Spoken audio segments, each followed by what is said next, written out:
This is how we screen for citrate accumulation. This is a representation of how calcium is in the blood normally, where a large proportion of the calcium is albumin bound, with a proportion of calcium that is free and ionized in the bloodstream.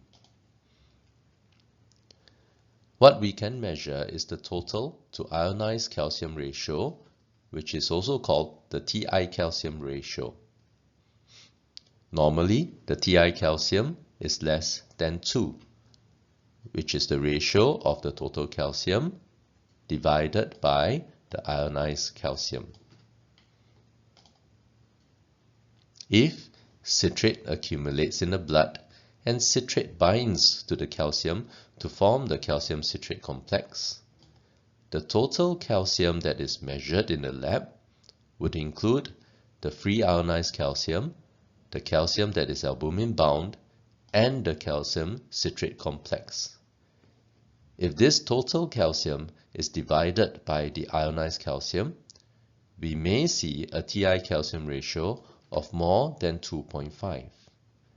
And therefore, we should suspect calcium accumulation if a TI calcium ratio is more than 2.5.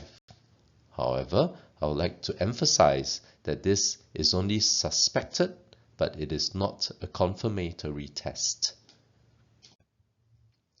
To corroborate with a high TI calcium ratio, we can also look for the anion gap. The anion gap is the difference between measured cations minus the measured anions. Normally, we have an anion gap with the unmeasured anions contributing to this gap around 12 millimoles per liter. However, if citrate accumulates in the blood, the anion gap will be increased. And coupled with a high TI calcium ratio, this would strongly suggest accumulation of the citrate.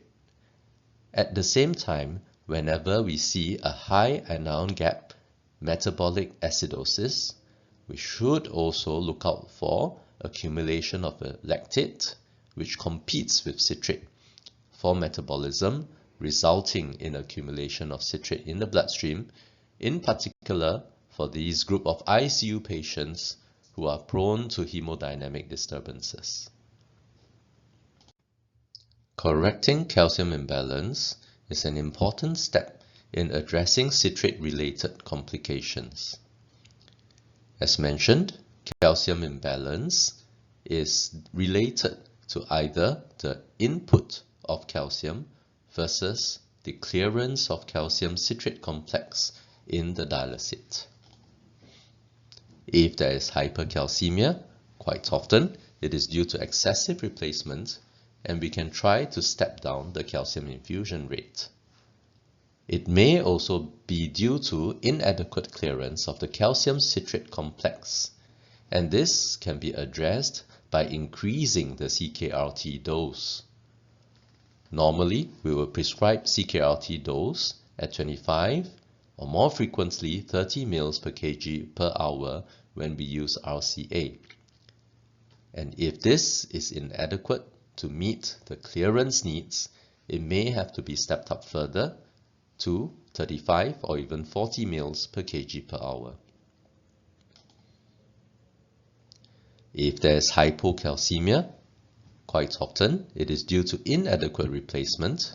On top of the infusion, we can run another fast replacement of calcium infusion on the side.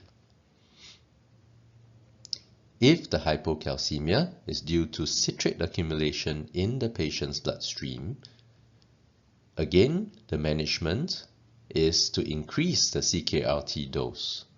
We can also try to step down the citrate dose by ordering a lower dose administered during CKRT. In summary, when we identify citrate complications related to calcium or acid-base balance, and this can be evident with a high TI calcium ratio, high anion gap metabolic acidosis, hypocalcemia, alkalosis or acidosis, what we can do would be, first, look for lactic acidosis, which competes for the metabolism of citrate. Next, to increase the calcium replacement and correct the hypocalcemia. Thirdly, and always keep this in mind, that you can increase the dialysis dose. Finally, we can reduce the citrate or stop citrate regional anticoagulation entirely.